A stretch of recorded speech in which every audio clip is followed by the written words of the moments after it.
नमस्कार दोस्तों, एक बार फिर से मैं पायस आयुर्वेदा पे आपका स्वागत करती हूँ।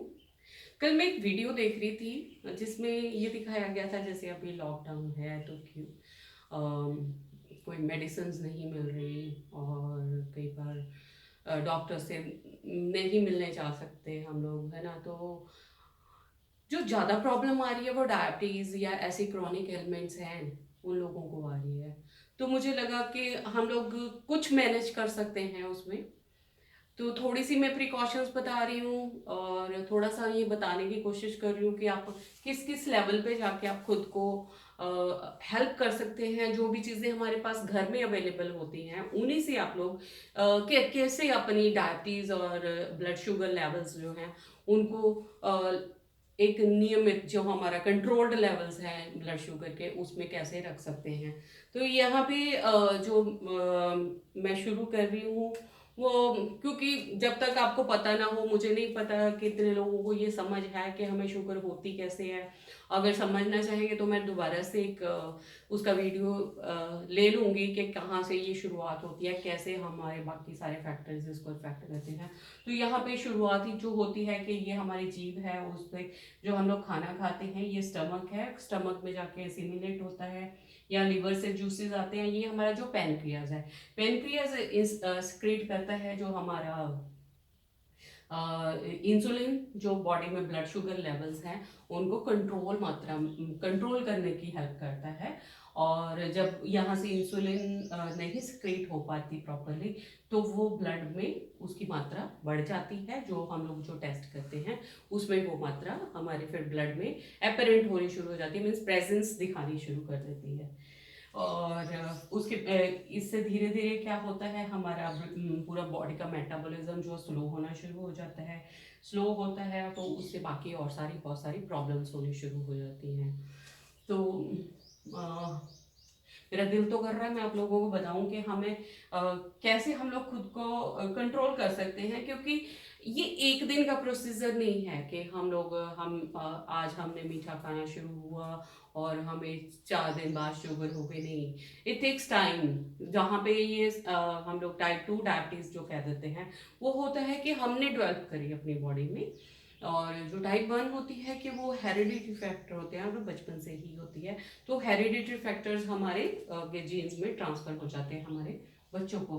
तो यहाँ भी है कि हम लोग कहते हैं कि हमेशा, और यहाँ पे आप देखें तो जो डायबिटीज शुरू हुई है वो तब से शुरू हुई है जब से लोगों ने बैठ के काम करना शुरू किया। जब से पहले हम लोग खेती बाड़ी करते थे, हमारा जो काम रहता था हमारा उस पर आपके फिजिकल एक्सरसाइज ज़्यादा रहती है। या अभी भी आप देखेंगे जो लोग फिजिकल एक्सरसाइज बहुत करते हैं उनमें डायबिटीज कम देखने को मिलती है। उसका एक चीज़ रीज़न बताती हूँ मैं, जो हम लोग बहुत ओवरलुक करते हैं कि सीधा सा रीज़न है, सामने है, फिर भी हम लोग उसको नहीं देखते, तो बहुत दुख होता है। तो उस चीज़ को अगर हम लोग ध्यान में रखते हैं तो हम लोग बहुत हद तक अपनी डायबिटीज कंट्रोल कर पाते हैं।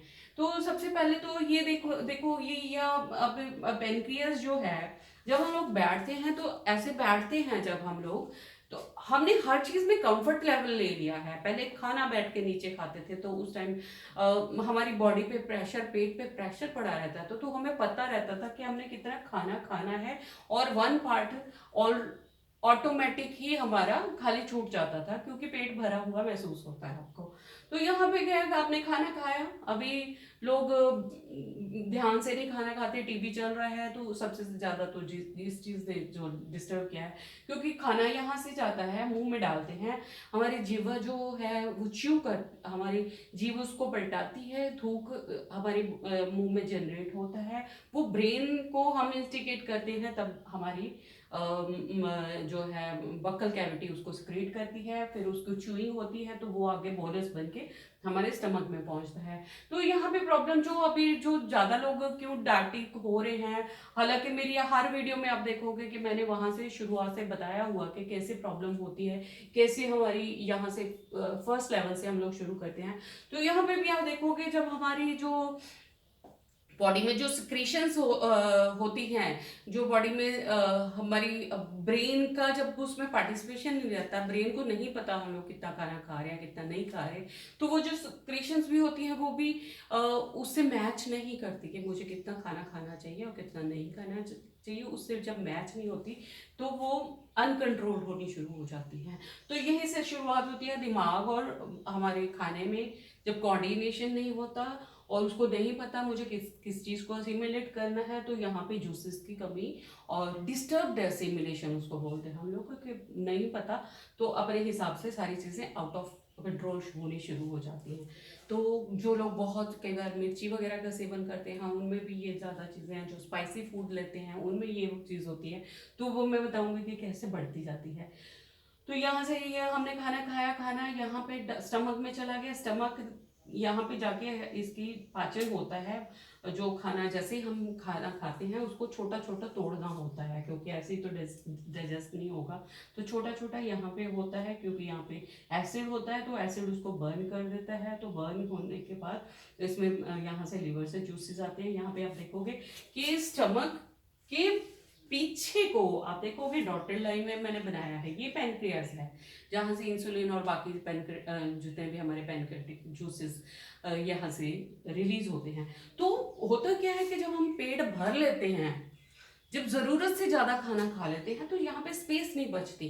अब देखिए यही ट्रेंड रहा तो मुझे लगता है आने वाले टाइम में ये पैनक्रियाज वैनिश ही हो जाएगा, ये डिसअपियर हो जाएगा, क्योंकि उसको जगह ही नहीं मिल रही, उसको ब्रीद करने के लिए भी जगह नहीं मिल रही। पैनक्रियाज को ब्रीद करने के लिए, हर ऑर्गन को ब्रीद करने के लिए जगह चाहिए होती है, तो वो जब नहीं मिलेगी तो फिर दिक्कत होनी शुरू हो जाती है। जब वो उसको पूरी स्पेस नहीं मिलेगी तो प्रॉब्लम आनी शुरू हो जाती है। अब भी ये दबता है तो इसकी सेक्रेशन प्रॉपर नहीं होती। तो देखेंगे अब जब हम लोग हिस्ट्री लेते हैं तो वो बैठा होना, और दूसरा है कि मेंटल टेंशन, एक्सर्शन, टेंशन, और वो सारे रीजन यहाँ पे अप्रेंट होते हैं जिस भी इंसान को डायबिटीज होती है। तो यहाँ पे ये असिमिलेशन नहीं होती, उसके बाद क्या होता है, खाना प्रॉपर डाइजेस्ट नहीं होता। यहाँ पे इंटेस्टाइन्स में उसकी अच्छी तरह स्मॉल इंटेस्टाइन्स में जो उसमें से एब्जॉर्प्शन होनी है, जो अच्छे खाना हमने उसमें से निकालना है, जो जूसेस हमने लेने हैं, जो न्यूट्रिशन हमने लेनी है, वो डिस्टर्ब होती है। उसके बाद जो लार्ज इंटेस्टाइन्स में वो चला जाता है, वो ड्राइनेस धीरे धीरे बढ़ती रहती है। तो ड्राइनेस बढ़ने से क्या होता है कि यहाँ पे जो हमारे सिलिया होते हैं उसकी मूवमेंट प्रॉपर नहीं होती, तो खाना और बहुत बार होता है क्योंकि ड्राई हो जाएगा, तो हमें लुब्रिकेशन जरूर चाहिए होती है। तो यहाँ पे जब ड्राई हो जाता है ना, तो खाना वहीं पे पड़ा रहता है। तब वहीं पे पड़ा रहेगा तो कोई भी चीज़ है जब एक थोड़े टाइम से ज़्यादा किसी जगह पे पड़ी रहती है, आप देखेंगे आजकल पानी में भी स्मेल आने लगती, पहले पानी में स्मेल नहीं आती थी, तो आज का पानी भी इतना अडल्ट्रेटेड हो गया कि पानी से भी स्मेल आनी शुरू हो गई है। तो यहाँ पे फूड जब पड़ा रहेगा तो उसमें भी फर्मेंटेशन होने शुरू हो जाती है, तो पेट में अफारा रहना शुरू हो जाता है। अफारा जब रहेगा तो बाकी सारे सिस्टम को प्रेशराइज कर देगा, तो बाकी फिर खांसी, किडनी की प्रॉब्लम, वो सारी चीज़ें इन्वॉल्व होनी शुरू हो जाएंगी।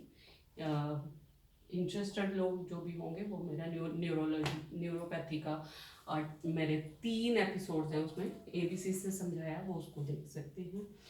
अब हमने लॉकडाउन में अपनी डायबिटीज को कैसे कंट्रोल करना है, अगर हमारे पास किसी दवाई वगैरह की कमी है तो सबसे पहले तो रात को जरूर पानी पिए। बहुत लोग कहते हैं कि हमें उठना पड़ता है, उठना इज नो प्रॉब्लम, वो आप नींद कभी भी पूरी कर सकते हैं, बट रात को जब हम लोग पानी पीते हैं तो आप देखेंगे हमारा जो रात का सिस्टम है एसिमिलेशन का, जो हमारी मशीनरी जो चलती है, तो एसिमिलेशन का रात को 10 बजे से 2 बजे तक का टाइम है, तो पानी उस टाइम हमें चाहिए होता है वॉशिंग के लिए, पूरे ऑर्गन्स की वॉशिंग अगर सोचेंगे तो रात को पूरी बॉडी हमारी उस टाइम, अगर हम लोग पानी पी के सोते हैं तो पूरी बॉडी क्लीन हो जाती है।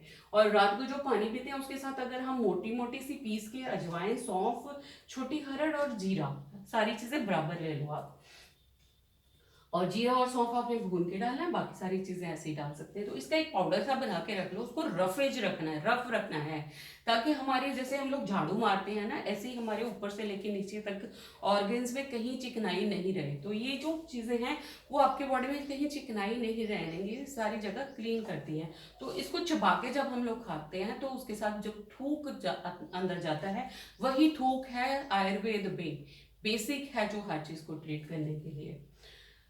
और 10 बूंद तिल या बादाम या नारियल, ये रात को आपने सोना है लेके, रात को लेना है और चबा के खाना है, उसके साथ गर्म पानी का 1 गिलास लेना है और उसके बाद आपने सो जाना है। फिर सुबह उठ के आपने 10 बूंद किसी भी ऑयल की, जो भी आपकी जगह पे अवेलेबल है, उसकी 10 बूंद, सिर्फ 10 बूंद आपने लेनी है, थोड़े से दूध में डाल के, जितना दूध आपको पसंद है उतने दूध में। तो ये क्या करता है, जैसे हमने पूरा रात को रफेज ली है, वो क्लीनिंग होगी आपकी सिस्टम की।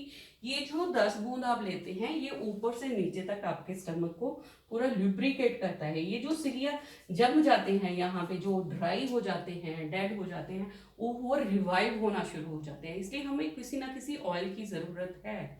तो ये ऑयल, ये सिंपल ऑयल भी हो सकते हैं या मेडिकेटेड ऑयल भी अगर अवेलेबल आपको होते हैं। अदरवाइज मैं लिंक दूंगी, आप वहाँ पे जाके वो ले सकते हैं।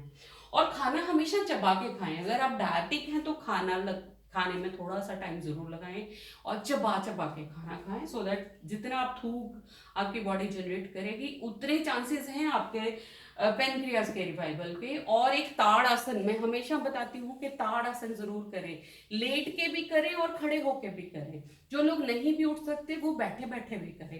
ताड़ आसन क्या करता है, हमारे जो ऑर्गन्स है जब हम लोग बैठे रहते हैं तो एक दूसरे के साथ सट जाते हैं, एक दूसरे के साथ उनको स्पेस नहीं मिलती। हर इंसान को हर रिलेशनशिप में एक हमें स्पेस चाहिए होती है अपनी इंडिपेंडेंस के लिए, तो ऑर्गन्स को भी स्पेस चाहिए। ऑर्गन्स को स्पेस तभी मिलेगी, हम लोग उनको जैसे अलाइनमेंट नहीं करते हम लोग गाड़ियों की, हाँ ये ऐसे खींच के वो अलाइनमेंट में चलना चाहिए। सो यहाँ पे ऑर्गन्स की अलाइनमेंट भी जरूरी है। एक तो ताड़ासन जरूरी है, इसको आप दिन में 4-5 बार जरूर करें। अगर आप बहुत ज्यादा मूवमेंट नहीं कर सकते तो इतनी बार तो जरूर करें। और दूसरा है कि ऐसे करके सिंपल सी एक्सरसाइज है, इसमें बहुत ज्यादा कोई जोर नहीं लगता। और दूसरा है कि ऑपोजिट साइड में आप जरूर होल्ड ऑन करें। एक मतलब लेग्स राइट साइड और खुद लेफ्ट साइड, फिर आप राइट साइड और लेग्स को आपने लेफ्ट साइड लेके आना। तो ये इससे करने से क्या होता है कि हमारे इंटरनल ऑर्गन्स हैं उनकी मसाज हो जाती है और वो एक्टिवेट हो जाते हैं, ऐसे वो स्लगिश रहना शुरू हो जाते हैं। योग बता दिया हमने करें, ताड़ासन जरूर। अच्छा, हाथ पैर की डेली टकोर जरूर करें आप लोग। अगर डायबिटिक हैं तो हाथ पैरों को अपने, जितने आप मॉइस्चर रखेंगे अपने अंदर, रिटेन रखेंगे मॉइस्चर, उतना आप लोग सेफ रहेंगे। हाथ पैर आपके श्रिंक नहीं होने चाहिए। ये बार बार मैं कहती हूँ क्योंकि लोगों को बाद में जाके जब पता चलता है तो कई बार बहुत लेट हो जाता है। तो आप डेली अपनी मालिश करें, किसी भी ऑयल से करें, क्रीम से करें, किसी भी चीज़ से करें। और हाथ पैर की टकोर जरूर करें ताकि ये मांस है जो हाथों का, वो मांस इंटैक्ट रहे। 1/3 पेट खाली रख के खाना खाएं, इंटरवल्स पे ले लो चाहे, बट आपने पूरा पेट भर के खाना नहीं खाना। और ब्रेन टॉनिक जरूर कुछ लेना है। ब्रेन टॉनिक अगर आप कोई मेडिसिन लेते हैं बहुत अच्छी बात है। ब्राह्मी वगैरह हमारी बहुत सेफ सी मेडिसिन है आयुर्वेद में। ब्राह्मी, सिंपल ब्राह्मी हो गई, मंडूक पलनी हो गई, ये सारी चीजें हैं, आप इसको जरूर लें क्योंकि दिमाग का यहाँ पे बहुत बड़ा रोल है। और मेडिसिन अगर नहीं ले सकते तो एक अखरोट आपने ज़रूर खाना है। और उसके बाद एक चीज़ रह गई थी, आज की डेट में जैसे हम लोग, हमारे पास कोई मेडिसिन की कमी है तो आपने 10 दाने मेथी के, उनको भिगोना है। ठीक है, भिगोते हैं जब उसको, तो उसको कांच के बर्तन में आपने भिगोना है। कांच के बर्तन में भिगोते हैं, कांच या मिट्टी का पात्र कुछ भी ले सकते हैं आप, उसमें आपने उसको भिगोना है। और उस आप देखेंगे उसका जो पानी है वो म्यूसिलेज वो छोड़ता है। तो वो जो, उसको आपने क्या करना है, पानी समेत, पानी उतना ही लेना जितना आपने पीना है, उतने पानी में भिगोना। जैसे सुबह है, आपने सुबह 10 दाने भिगोए हैं, शाम को ले लेने हैं, शाम को भिगोए हैं तो सुबह लेने हैं। तो ये आपके लिए इंसुलिन का काम करता है। ये 10 दाने, अगर आपके पास कोई मेडिसिन वगैरह की कमी होती है तो ये आप लेना शुरू करें। तो ये आप देखेंगे कि आपकी एसिमिलेशन प्रॉपर करता है। आपका जो हमारी बॉडी में इंसुलिन वगैरह की मात्रा कम हो रही है, उस चीज़ को हेल्प करेगा आपकी बॉडी को एसिमिलेट करने से। बाकी बॉडी में फायर एलिमेंट हमें ज़रूर चाहिए होता है क्योंकि यहाँ पे हमारी जो मेटाबॉलिज्म डिस्टर्ब हो रहा है, हमें उसको दोबारा से ठीक करना है। तो बाकी और डिटेल्स अगर चाहिए होंगी तो आप मुझे बताइए, मैं ज़रूर आपको दोबारा से उसको एक्सप्लेन करने की कोशिश करूँगी कि कैसे हर चीज़ एक दूसरे से रिलेट करती है। तो ये है कि अभी एमरजेंसी में आप लोग अपना ध्यान रखें। एक्सरसाइज ज़रूर करें, अनुलोम विलोम ज़रूर करें, बॉडी को अलाइनमेंट ज़रूरत है, उसको मूवमेंट ज़रूर करें, सैर करें और अपने ब्रेन का ध्यान रखें, क्योंकि यहाँ पे जो सबसे पहले चीज़ आती है डिमेंशिया, भूलना ज़रूर शुरू होता है। तो एयर एलिमेंट पैसिफाई रखना है हमें। So I wish everyone good luck, अपना ध्यान रखें, स्टे ब्लेस्ड, नमस्कार, थैंक यू।